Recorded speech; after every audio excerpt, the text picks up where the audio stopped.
This video was sponsored by Brilliant. More on that in a bit. Hello and welcome back to the Paleontology Fringe Theories Iceberg, where it's not just theories that are covered, but also bizarre ideas, strange hypotheses, pseudoscience, unsolved mysteries, weird discoveries, and a bunch of hoaxes and forgeries, all revolving around paleontology in one way or the other. Kind of. I know you guys have been waiting a while for this episode, and I'm sorry it took so long to get out. Part of the reason why it took a while is because I've been taking in the feedback that you've all sent me through the comments in the last couple of episodes. I'll admit, the start of this series wasn't the strongest, as I ended up getting a lot wrong in the first two episodes. I mean, what can I say? I've got brain damage. All jokes aside, this just meant I needed to spend a little bit more time on the entries, and that's exactly what I did with this episode. But who knows, maybe there's something here I got wrong as well, or maybe misinterpreted. As always, let me know in the comments down below if there's anything I got wrong. But before we get started with anything, I have an important announcement to make. I'm finally regaining the brain cells that I lost from watching that Dinosaur Adventures movie thanks to today's sponsor, Brilliant. Ever since that video, my brain has been extremely exhausted, and I figured it was time to get it running again, this time with something more intellectual. Luckily, I found the perfect outlet for this via Brilliant, an online learning platform for subjects revolving around STEM like math, science, and computer science, and it provides a hands-on learning experience to boost your problem-solving skills in the real world. Brilliant goes in depth and guides you through the inner workings of things like algorithms, statistics, algebra, and many other topics. There are over 60 courses available on Brilliant right now, all of which provide an interactive way to learn real problem solving. So there's plenty to choose from. Personally, I decided to take a computer science course, and I've been learning about the various tools computers use to make decisions, write programs, and so on. And if it's a concern for you, no, it does not matter what skill or knowledge level you're at with any of the listed courses, because Brilliant accommodates for any skill or knowledge level so that anyone can understand the concepts of STEM. And if you're someone with an interest in STEM, then today's your lucky day, because you can get started for free if you check out the top link in the description below. Along with that, you could get 20% off an annual membership if you're one of the first 200 viewers that jumps on this deal right now. Once again, just head down to where my link is in the description and you can start learning on Brilliant today. Thank you so much to Brilliant for sponsoring this video. That should be it for now. Let's get on with the second part of Tier 2. Goblin toenails and snake tongues. This is referring to how people in the far past would describe fossils. According to Folklore, people saw certain fossils as similar to the physical attributes of other creatures or animals. This is probably due to the fact that, at the time, fossils were new to them, and because there was no real knowledge of a prehistoric past, people would create stories based on their own cultures and beliefs to explain what these fossils could be. Ammonites were said to be goblin toenails, which is really gross to think about, and shark teeth were thought to be snake tongues. This is just the surface of what Folklore described these fossils to be. There are plenty more examples out there. And on top of this, the fossils would be used as the subject for stories and fables, and even be used for medicinal purposes. The fossils would be grounded up and would then be ingested to cure certain illnesses, although I don't know how well that really worked for anyone who actually did this. But yeah, we humans have a habit of believing some weird things sometimes. Aquatic Ape Hypothesis. No, not that one. Well, kind of. This hypothesis discusses the idea that humans originated from a more aquatic ape-like ancestor. The hypothesis was first proposed by marine biologist Alistair Hardy in 1960, who explained that our ancestors essentially reverted back into the water and lived a more semi-aquatic lifestyle after the competition for food sources on land became tougher. Our ancestors would find other food sources to hunt, like fish or shellfish, near or on the seashore or seabed. He discussed all of this in an issue of the New Scientist magazine, where he also mentioned that if this was the case, we weren't the only mammals to adapt to sea life, and used whales, dolphins, and seals as examples of these. In this article, he explains that he imagines our ancestors living this semi-aquatic lifestyle in a warmer, more tropical area where they are able to spend longer periods of time in the water. The hypothesis also serves as an explanation for the striking differences between humans and other apes. Hardy continues his article by explaining that apes are developed to be fitted for an arboreal terrestrial lifestyle, whereas humans could have gotten their physical features from living in this more semi-aquatic lifestyle. We developed long legs so that we could swim more efficiently in deeper waters. We lost the hair from our bodies because the cool waters are enough to protect our skin from the sunlight. We kept the hair on our scalps because we still need to raise our heads above the surface to breathe, and the hair on our scalps protect our heads from the sunlight, and so on and so forth. This hypothesis has taken quite a few hits of criticism though, with people saying that this hypothesis has a lot of inconsistencies to it, which leaves those people skeptical of the idea. Some people even went as far as to label it as pseudoscience, and as a result, it became a rather controversial topic that wasn't supported by the community. Dinosaur extinction caused by evolutionary inertia. As I've said before, many people had different ideas that they suggested to explain how dinosaurs may have gone extinct before the now conventional idea that it was an asteroid, especially in the early 1900s where this specific idea originated, and it suggested that dinosaurs died out because they got too big, too sluggish, and too stupid, and because they became oversized and unfit, they would inevitably die out and mammals would take their place. And this was something that was actually commonly accepted back in the day, but is obviously debunked now since we know dinosaurs weren't actually as stupid as we first thought, and were far more active than we initially gave them credit for. Dinosaur extinction caused by depletion of sex lakes. So in the first tier, I talked about an entry that mentioned Brian J. Ford, an independent research biologist who has a very basic knowledge of dinosaurs, but still wrote a book about them titled Too Big to Walk. In that entry, I already explained what the idea of sex lakes was because it was just too funny not to mention, and it heavily includes Ford over here. But I'll give you guys the summarized version of what this idea was. Basically, people like Ford found it hard to believe that dinosaurs were able to carry their own weight or were able to mate with their partners without crushing and killing them because their overall body sizes were massive. So the idea suggested that in order to mate properly, dinosaurs like sauropods relied on lakes so that buoyancy could alleviate some of the weight when mating. And as you can already tell, this is how sex lakes got their name. This would lead to the hypothesis that maybe dinosaurs died out due to the depletion of these sex lakes. Because without the lakes for the dinosaurs to use to mate, then they could no longer reproduce and in turn eventually die off. This is one of those ideas that aren't taken very seriously. In fact, it actually became a meme in the paleontology community for a little while. What a time to be alive. Nonevolutionary Functionalism.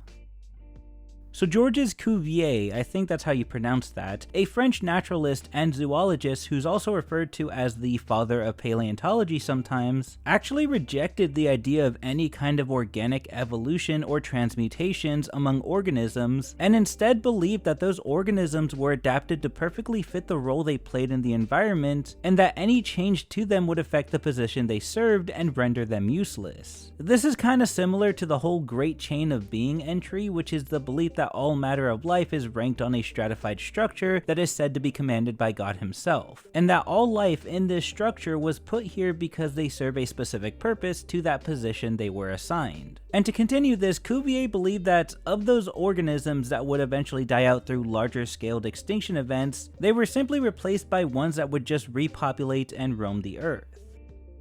Flood geology and archaeology. Flood geology is the definition given to the attempts people have made to use the biblical story of the global flood as a way to explain the geological features on Earth. However, this idea is seen as pseudoscience, and it's confirmed that there is no evidence of this global flood that apparently lasted around 60 days, although I could be wrong about that number. Looking into this, I saw different numbers, but to be honest, I don't really know. You could go ahead and let me know in the comments down below what number it actually was. But anyways, archaeology refers to the study of Noah's Ark, and also refers to the attempts to search for physical remains to serve as evidence to prove that it actually happened. Obviously, these two topics are grouped up together because of how closely related they are to each other. Monads. This one definitely confused me a bit. The most basic definition of monads I could manage to break down is that they are individual substances in their most basic and original form. The word monad was first used by Pythagoreans, who used this word to describe the very first thing that came into existence. Monad is the Greek word for unit, or more specifically, a single unit of something. This one word would lead to another word, dyad or dyad, which is the Greek word for the number 2. And this this in turn would create numbers. This meant that a monad was a significant element that can be referred to as the first of something, and others even defined it as the building blocks of reality itself. Some say that monad is the idea that God is a substance that serves as an infinite sphere, in which quote-unquote the center of which is everywhere, the circumference nowhere. This idea was later popularized by Gottfried Wilhelm Leibniz, I am so sorry if I mispronounced that, a German mathematician and philosopher who looked at the concept of monads through his system of metaphysics, where it is stated that there are actually infinite monads, all of which are still basic and non-physical substances, but ones that make up the entire universe and were created by God, who is referred to as the supreme monad. Each one of these monads are unique, self-sufficient, and indivisible, and there are actually different types of them. If you want to know more about them, I'll link a video in the description down below that talks about them more in depth. Ediacaran garden and para-animals. Ediacarans are some of the oldest and strangest organisms ever discovered. But these weren't just any organisms, these were very unique specimens, as many Ediacarans were soft-body organisms that came in different shapes and sizes. Some were flat and disc-shaped, while others were tubular and frond-shaped. And with shapes like these, you'd be forgiven if you thought these were plants. However, it seems that the consensus points that these organisms may be closer to animals. Studies show that Ediacaran organisms have a lifestyle similar to that of arthropods, despite looking like plants. It's because of this a hypothesis would surface coming from Mark McMenamin, a name that we've already seen from the last tier, more specifically in the Triassic Kraken hypothesis entry. From what I can gather, in his Ediacaran hypothesis, also known as the Garden of Ediacaran hypothesis, McMenamin essentially describes the Ediacarans as animal-adjacent creatures, or para-animals if you will. More specifically, ones that would establish their own phyletic branch that would essentially be a group of organisms that would look like plants but have animal-like lifestyles. He would even go on to write a book about his discoveries and hypotheses around them, to which he goes into deeper detail on. Saltationism. This is the belief that the evolutionary buildup of species occurs in very abrupt and sudden leaps, showing drastic changes to that species in a short span of time, rather than the more common belief that evolution has a more gradual buildup of these changes that happen over a greater span of time. Some say it can even have the potential to complete the process of speciation within a single step. And there is some evidence of this to some degree, but it's seen in smaller organisms. People have claimed to see phenotypic saltation in certain centipedes, and some saltational evolution with sphinx moths, flowers, butterflies, and so on. As far as the plant organisms go, it's most likely due to them having a condition that is considered to be saltational. This is a condition known as Polyploidy, which is when the cells of certain organisms have more than one pair of homologous chromosomes, and they offer certain biological approaches that can result in single-step speciation. Archaeoraptor. The Archaeoraptor is yet another example of a hoax discovery. Initially, it was thought to have been a newly discovered dinosaur that originated from China that had bird-like features to it. A discovery like this would have been very important had it been real, as many thought it could have been the missing link between dinosaurs and birds. As it turns out, the species was a combination of two different animals put together to look like a complete fossil, which was done by a Chinese farmer in 1997, who did this so that the fossil could sell well on the black market. And it would, and eventually it would end up in the States, where it would then be purchased by a dinosaur enthusiast couple from Utah that owned a private dinosaur museum where they intended to keep the specimen. And this couple didn't know that this dinosaur was actually a composite. In their heads, they just purchased a new dinosaur fossil to add to their private collection and display in their museum. As far as I remember, there wasn't any real malintention. But this couple was actually in contact with some paleontologists, one of which they would contact to help them study the fossil further, and then they would get more people involved, and eventually National Geographic would catch wind of this discovery, and would actually go as far as publishing an article about it on their official magazine in November of 1999, despite being told that this so-called missing link to dinosaurs and birds was probably a hoax. However, it wouldn't be 100% confirmed until the damage was already done. The article contained a lot of misinformation about this fake dinosaur and made it out to be a real discovery. As you can already guess, National Geographic retracted that article and would release another article shortly about how the Archaeoraptor fossil was actually a hoax. The specimen is now located in the Paleozoological Museum of China, where it is displayed in all its composite glory. There's a lot more to the story of the Archaeoraptor and many other issues and conflicts that everyone involved had to deal with. If you want to know more about this story, I actually made a whole video on this topic a while back ago that documents the entire situation in chronological order of events. I'll leave a link for it in the description down below in case you're interested. Dinosaur psychology and behavior. This entry is referring to the mental aspects of dinosaurs that we will never get a chance to witness. Sure, we could always relate their psychology and behaviors to that of their modern descendants and even make guesses based on the materials that have been discovered, but in the case of the non-avian dinosaurs, the ones that lived millions of years ago, it's something that we won't ever really get a chance to see. And obviously, not every aspect of a dinosaur's psychology and behavior can be observed with just fossils alone. It's definitely a weird thing to think about, but these are dinosaurs we're talking about here. They're known for being pretty mysterious creatures. Pharmaceutical Paleontology. So earlier, I mentioned the goblin toenails and snake tongues entry and mentioned that people in English folklore would sometimes take these fossil materials, ground them up, and take them as remedies. That's basically what this entry means by pharmaceutical paleontology. And it wasn't just fossilized ammonites and shark teeth that were used for these purposes. People also used fossilized sea urchins, belemnites, trilobites, and so on. And it seems that maybe using fossils as medicine may have had more of a working effect than I first thought. I mean, can you blame me? Ingesting grounded up fossils really doesn't sound all that healthy to me. But it's said that fossil medicines are known to work on a much more wider variety of illnesses than I would have first guessed. Apparently, it's been said to cure sore throats, poisonings, cramps, bladder and kidney disease, and several other things. As to why people first started doing this, it most likely stems from the fact that fossils were also used as amulets to protect people from diseases. It's possible that some cultures just took things a step further and ingested fossil powder for the same reason, not just to cure diseases and illnesses, but to also ward them away. There's even one instance, and one of the earliest examples of this topic, where someone by the name of Pliny the Elder confused a fossilized sea urchin as magical snake eggs that had these weird powers. But that's a whole story in itself. I'll be sure to link this paper on the topic in the description below, because some of you probably want to read about this. But to end this off, it's been stated that the role that fossils play as medicine is almost entirely a placebo effect and doesn't actually do anything to cure your system of diseases or illnesses. Robust replicability thesis.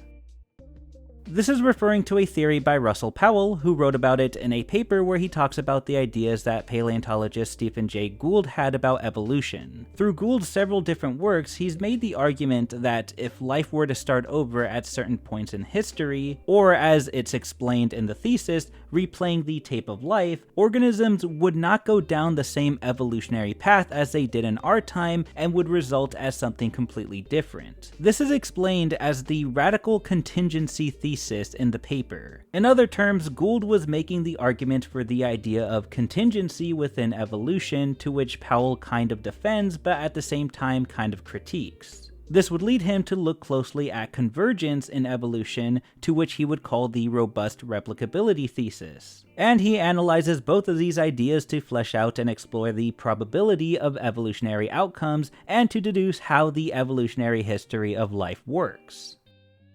Toba caused human evolution.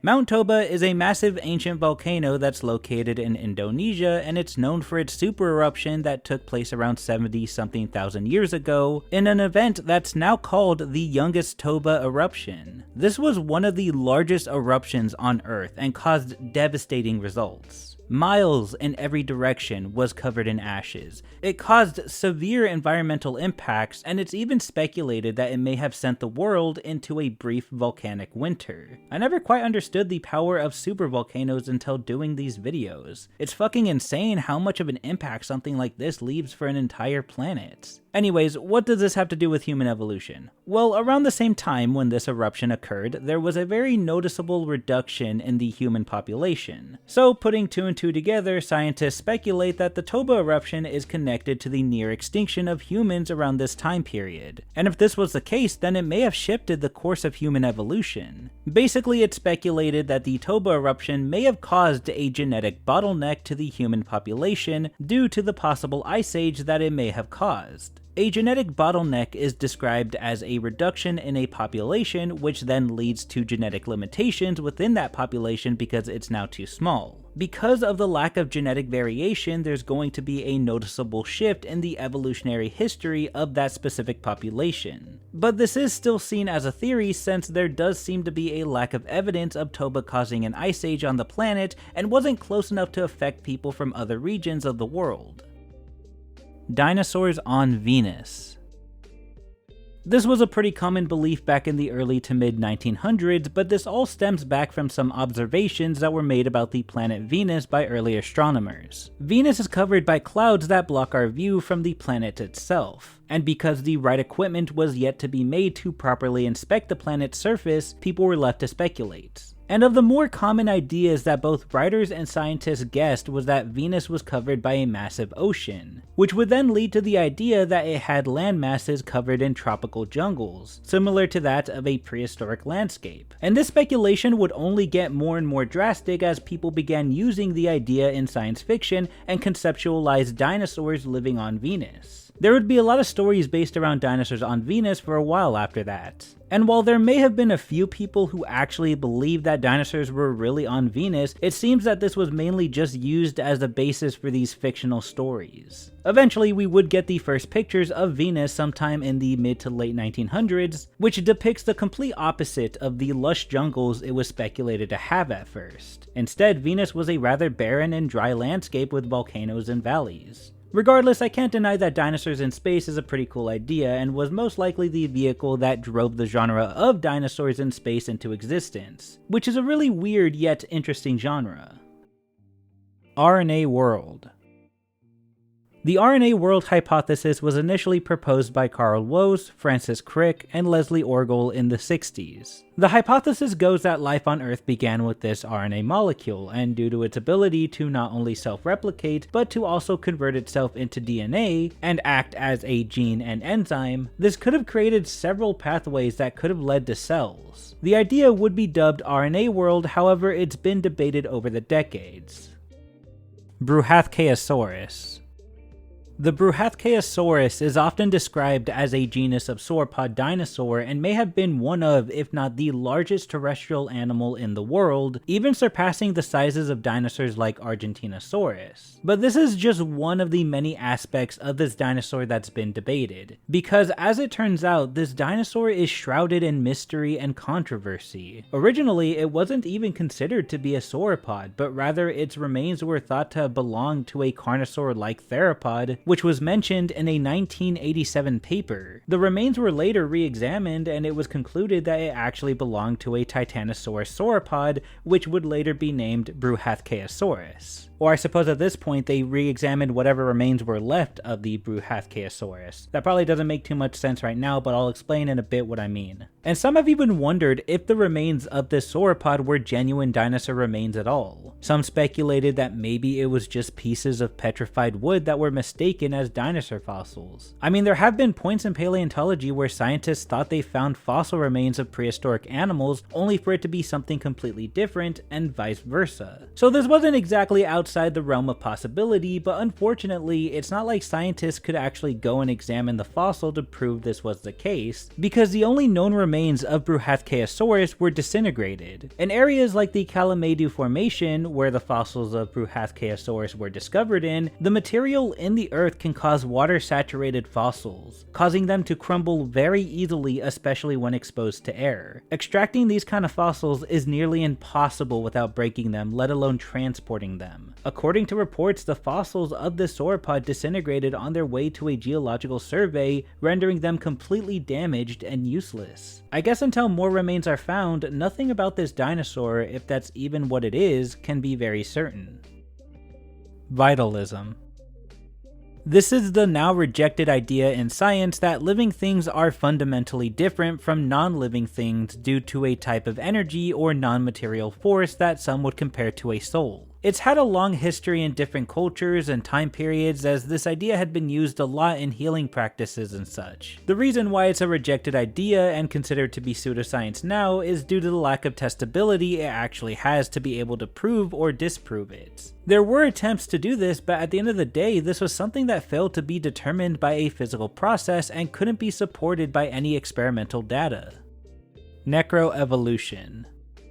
This is the idea of evolution in non-living matter, and it seems that it was really only exclusive to a science fiction novel titled The Invincible, which was written by, if my sources are correct, it's pronounced Stanisław Lem. I could be wrong, sorry if I mispronounced it, let me know in the comments down below. In this case, the non-living matter is artificial intelligence that has the ability to self-replicate. The story goes that a crew travels to a seemingly uninhabited planet on a spacecraft known as Invincible, in the hopes of locating another ship. What they find instead is some sort of artificial life forms that were created through an evolutionary history of self-replicating machines that were left there a long time ago by a previous alien civilization. These artificial life forms come in the form of swarms of bug-like micro-machines that pose a threat to the main characters. These micro-bugs have thrived in what the book establishes as the necrosphere, which is a way to describe the robotic-like fauna that's grown over the planet this book is set in. Honestly, it sounds like a pretty cool read.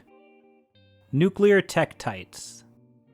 Tektites are a type of naturally formed glass of different shapes and colors that are created by the debris that was launched into the sky near the atmosphere by a meteor impact. The immense power of a meteor impact is enough to launch debris towards and even past the atmosphere, so some of the various different terrestrial materials were melted and fused together as they were ejected out of the atmosphere, only to re-enter, rapidly cool, and form into what is now known as tektites. At least that's the commonly known and widely accepted theory behind them. There was another theory around them suggested by Russian mathematician and advocator of the ancient aliens theory, Matest Agrest, I think that's how you pronounce that, which posited that maybe tektites were the result of nuclear bombings caused by extraterrestrial beings. May seem a little out of nowhere at first, but tektites hold a lot of similarities between themselves and other glass-like materials formed from bomb tests. So this led people to think that maybe it was the same way with tektites and some form of ancient alien race messing around with nuclear bombs. If nothing else, it sounds like a really cool science fiction story.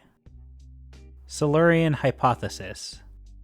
The Silurian Hypothesis was a thought experiment presented in a 2018 paper by Gavin A. Schmidt and Adam Frank that asked the question, if an industrial civilization had existed on Earth many million years prior to our own era, what traces would it have left and would they still be detectable today? So this was all pretty much a hypothetical where they are fully aware that an industrial civilization existing before humans was very unlikely, but still humored the idea that if this was the case, then what would the evidence look like? And this wasn't just something that they just randomly thought up as a fun science fiction project. There was a lot of critical thinking behind this, and the whole idea was to pose useful questions that relate to the fields of astrobiology and prehistoric human studies. Any real objects that could be an indicator of a past civilization could be remnants of nuclear waste and plastic buried within ancient soils of the Earth. But it was said that the chances of any real direct evidence towards this are slim to none.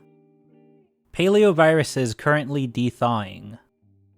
This is referring to the fact that there are ancient viruses that have stayed dormant within permafrost for millions of years that could possibly make a re-emergence into our modern ecosystems due to global warming thawing them out. It has been said that bacteria is able to survive for very long periods of time in permafrost, so the fact that some of these bacteria could have existed in prehistoric times is crazy. Whether or not we should be worried about this is kind of mixed within the science community. Some people are confident that our modern antibiotics are advanced enough to stop a primitive threat like thawed-out bacteria, while others say that it could still have drastic effects on the ecosystem and even to us as well, putting us in a similar position that we're still kind of in with our current pandemic that we're dealing with. I don't know about you guys, but this sounds like the kind of situation where it would be best to prepare for anything. It's a really terrifying thought to think about. Humped dinosaurs. Spinosaurus has been given so many different reconstructions, looks, and styles, whether it's solely based on whatever media it's being presented in, or if it's being given an updated look to fit more accurately to its real-world counterparts. We have the iconic Jurassic Park 3 look, we have the tadpole tail look, we have the amazing Spinosaurus look. Among all of these different versions of Spinosaurus, one of the more interesting suggestions was that instead of having a sail on its back, maybe it had a hump, similar to that of a bison.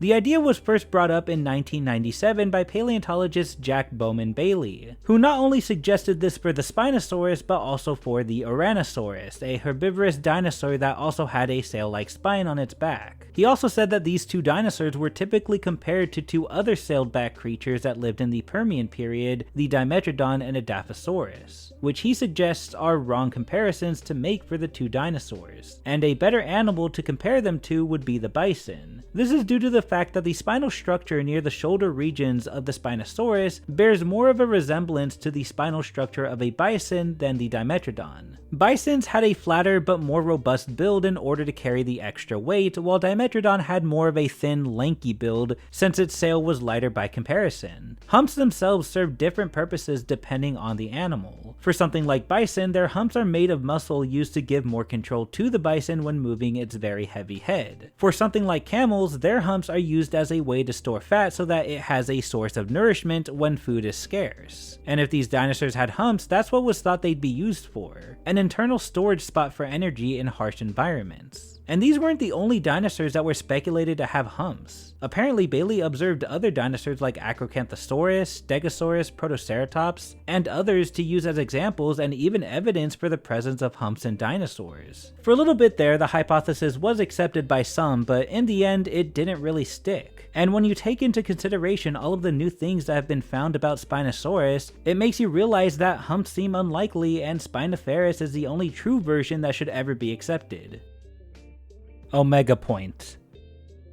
Jesuit Catholic priest, geologist, and paleontologist Pierre Teilhard de Chardin suggested that evolution is progressing towards a future state of divine consciousness known as the Omega Point, and that humans are simply just a part of the process to that end goal. And this not only goes for humans, but also the entirety of Earth's biosphere before humans. According to Chardin, when humans entered the picture of Earth's evolutionary history, the noosphere was created, which is defined as a newer version of the biosphere which also represents the most advanced version of it as well. What makes a noosphere special is that it consists of human consciousness and is constantly growing by the intelligence and culture that humans carry, but is primarily focused on how the human consciousness plays the role in influencing the biosphere and evolution. The idea is that the noosphere will eventually grow to be bigger than the biosphere and will get to a point in its development where everything fuses together and unification to form a metaphysical being that's called the Omega Point. A very interesting idea that was partly conceived due to Chardin wanting to create a different form of Christianity that also included scientist and theology together. However, it didn't seem to completely work since it was regarded as something that wasn't very scientific nor very Christian. It would end up getting rejected by the Vatican during his lifetime, but would gain some modern interest and even support. Metaliths. Honestly, I don't even know if I'm pronouncing that right. I've found like maybe 3 or 4 different ways to pronounce this name, so I'm just gonna keep calling it Metalith and just hope for the best. But if there is like a proper way to pronounce this word, do let me know in the comments down below. There's not much to this one. This is just referring to the natural occurrences of rocks and other geological features resembling human faces and sometimes other living forms. Some examples include the Face on Mars satellite image, the Queen's Head in Taiwan, and possibly the most famous example, the Old Man of the Mountain in New Hampshire. While most sources say that these faces are a result of a coincidence, it is said that some of these occurrences are linked to traditional folklore and even conspiracy theories. I'm pretty sure it's all just a coincidence, but that's just my thoughts on it. And that was the end of part 2 of tier 2, and the complete end of tier 2. We got into some pretty weird things with this one, but as we get lower onto the iceberg, things are only going to get weirder. Thank you all for your patience for this episode. This series has become very popular on the channel, and it feels both weird and amazing that there are people who genuinely look forward to seeing more from it. Thank you for all of the support and feedback from those last couple of episodes. Like I said in the beginning, the first 2 episodes were not the best, and I'm trying to learn from them to improve the rest of the series. So as always, leave any corrections and feedback to anything I may have gotten wrong in the comments down below. Also, I want to mention this because there have been a few comments complaining, but do keep in mind that I have a bunch of other video topics that I want to get to as well that aren't related to this series. I've gotten some angry comments from people wanting more from this series, and all I can say is you're just going to have to wait. This series doesn't make up my entire channel, and as much as I love talking about this kind of stuff, there's other things that also deserve that coverage that I want to make videos on. Of course, this is mainly just for the people who think my channel is only an iceberg channel and get mad when I post anything else. For those of you that are waiting patiently and checking out all of the other stuff on my channel, I appreciate you guys, and I'm really happy that you guys really like this series. Anyways, that's all I have to say for now. Thank you guys so much for watching, and please, have a nice day.